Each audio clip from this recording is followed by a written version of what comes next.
అన్నదాతలను ఆదుకోండి. మహాప్రభు రైతులను రాజులు చేయకపోయినా పర్లేదు కానీ బిచ్చగాళ్లగా చేయకండి. అన్నదాతల వేడుకలు. పంట వేసిన దగ్గర నుంచి చేతికి వచ్చి విక్రయించే వరకు అన్నదాతలకు కష్టాలు తప్పడం లేదు. ధాన్యం కొనుగోలు కేంద్రాలు ఏర్పాటు చేయడంలో జాప్యం జరిగిందంటే కాంటాలు వేయడం, వాటిని మిల్లుకు తరలించడం మరో ప్రయాసగా మారింది. మిల్లర్లు ధాన్యాన్ని తీసుకోవడానికి నిరాకరిస్తుండటంతో అన్నదాతలు అవస్థలు పడుతున్నారు. వాతావరణం మారి వర్షాలు వస్తుండటంతో ధాన్యాన్ని రక్షించుకోవడం తలకు మించిన భారంగా మారింది. ఏమి చేయాలో పాలుపోక స్థానికంగా అమ్ముకుందామంటే సరైన గిట్టుబాటు ధర లేక అయోమయంలో కొట్టుమిట్టాడుతున్నారు.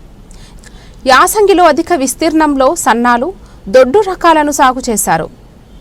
గూడెంలో 50,000 పైబడి ధాన్యం, టిక్కల ధాన్యం ఉన్నది. అకాల వర్షాలతో ధాన్యాన్ని తడవకుండా కాపాడడం కోసం పరదాలు, కూలీలు, ఇతర ఖర్చులు పెరిగి అన్నదాతలపై అదనపు భారం పడుతుందని ఆవేదన చెందుతున్నారు. ఇప్పటికైనా ప్రభుత్వ యాంత్రాంగం దృష్టి సారించి ధాన్యం కొనుగోలు చేసిన వెంటనే రైతులకు ఆదుకోవాలని ప్రాధేయపడుతున్నారు.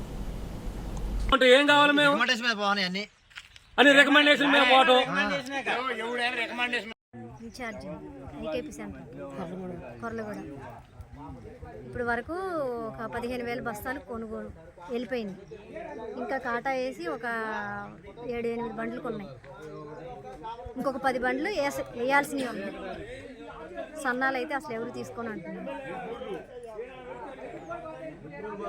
వాళ్ళు మిల్లు దగ్గరికి వెళ్ళి మాట్లాడుకున్నారు. రైతులందరూ మీరు కూడా వెళ్ళి మాట్లాడుకుని అంటున్నారు. మా కొద్ది దొడ్ల కోసం ఏం పోయాం, లోడ్ అయితే ఎక్కడికన్నా వెళ్ళి కటింగ్ ఎంత అని మాట్లాడుకుంటారు. మరి ఎవరు పట్టించుకోవట్లేదు. అందరు రైతులందరూ పోయి మాట్లాడుకుంటున్నారు అంటున్నారు. మరి కమిటీ వాళ్ళే అన్నారు మాట్లాడుకుంటున్నారంట. ఎవరికి వాళ్ళే లోడ్లు పెద్దగా లోడ్లు అయ్యే వాళ్ళు మాట్లాడుకుంటున్నారంట. మరి మా కొద్ది దొడ్లు ఏ మిల్లు కాడికి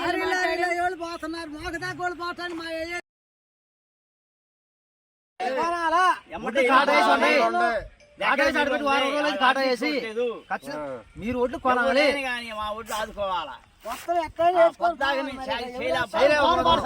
ముగ్గురు మంత్రులు ఉన్నారు ఖమ్మం జిల్లాలో. అది ముగ్గురు వచ్చి ఆదుకోవాలి మమ్మల్ని. రాహుల్ గాంధీ కాంగ్రెస్ కాట వేసి 10 రోజులు అవుతుంది. ఆదుకోవాలి.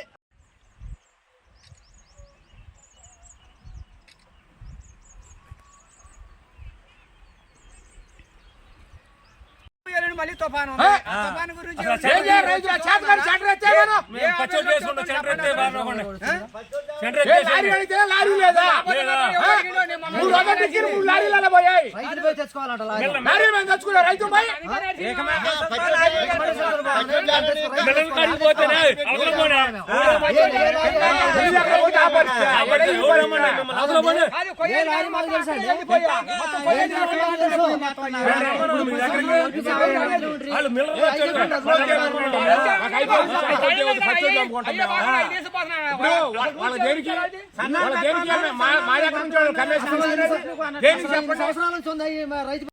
ఎకరాలు నేను సన్నాలు పెట్టా.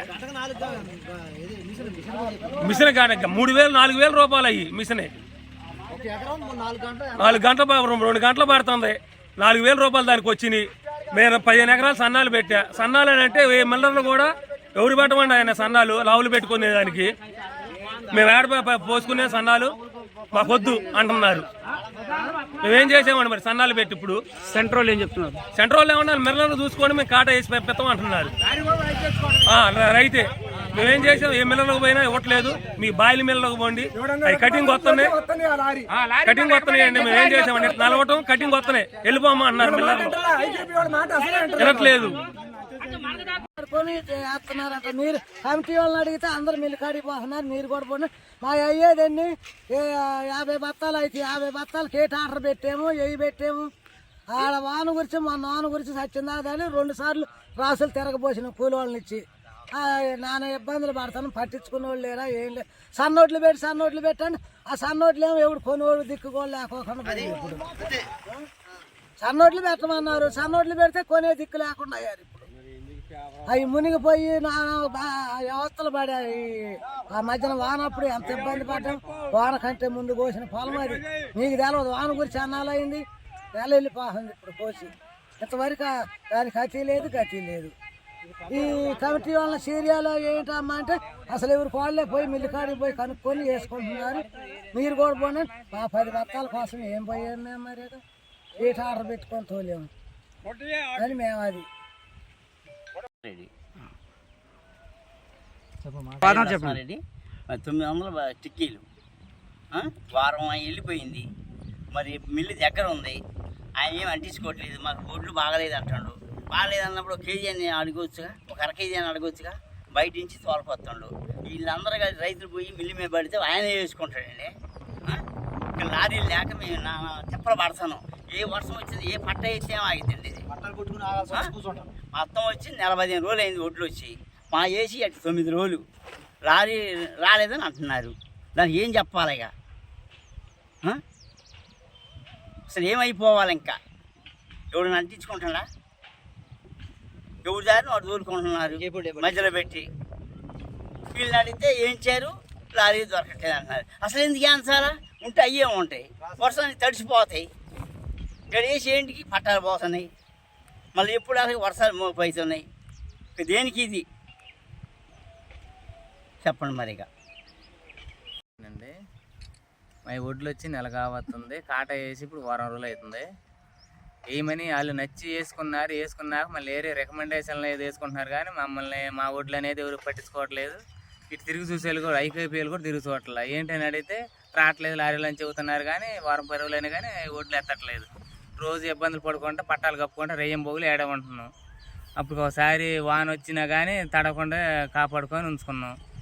వాళ్ళు ఎవరిని అడిగినా కానీ వస్తాయి అంటున్నారు. కానీ రావట్లా లారీలు. ఎవరి కాళ్ళు బయట నుంచి దగ్గరున్న మిల్లు ఒక నెల నుంచి బయట నుంచి తోలుతున్నారు. కానీ మళ్ళీ మా ఊరు రోడ్లే తోలట్లేదు. అక్కడెక్కడే దగ్గర కిలోమీటర్ ఉంది మాకు మిల్లు. అక్కడ వాళ్ళు ఎవరు పట్టించుకోకుండా బయట తోలుకుంటుండే ఆ మిల్లు. ఆయన వీళ్ళని ఎవరైనా అడగమంటే ఎవరు అడగట్లేదు. ఐకేపీఎలు కూడా ఇవాళ ఎవరైనా అడిగితే అటు మాట్లాడితే ఇటు మాట్లాడుతుంది. కానీ ఇక్కడికి వచ్చి మాట్లాడేది ఆపట్లేదు. ఏదైనా మీరు కొద్దిగా ఆదుకొని మమ్మల్ని కొద్దిగా గుడ్డు మాడేసేటి చూడాలి రైతుల్ని. ఐకేపీలో అసలు పట్టించుకోవట్లేదండి. నేను మరి ఇప్పుడు నెల అయింది మా ఒడ్లు వచ్చి. నెల అయినా సరే అసలు లారీ రావట్లేదు. మిల్లు దగ్గర ఉంది. ఆ మిల్లు అయినా అసలు పట్టించుకోవట్లేదు. ఏరో దూరం నుంచి ఒడ్లు అయితే వస్తున్నాయి. మళ్ళీ 10 వద్దంట, 20 స్టేషన్లు కావాలంట. వీళ్ళు మట్టి పట్టించుకోవట్లేదు, ఐకేపీ పట్టించుకోవట్లే. కొన్ని కాట వేసి అట్నే ఉండి ఒడ్లు మొత్తం కాటాలు వేసి తర్వాత పంపుదామని అంటున్నారు ఐకేపీ వాళ్ళు. మరి ఈ ఒడ్లు తడితే ఏం కావాలి? ఈ బస్తాలు తడితే ఏం కావాలా? అదండి బాధ. లారీ కావాలా? లారీ రావాలి మాకు. ఉండదాన్నే మొత్తం పోవాలా? అది నిల్వ ఆగిపోయింది. కాటాలు వేసి కొన్ని మొత్తం అట్లే ఉన్నాయి. మిల్లు దగ్గర ఉంది.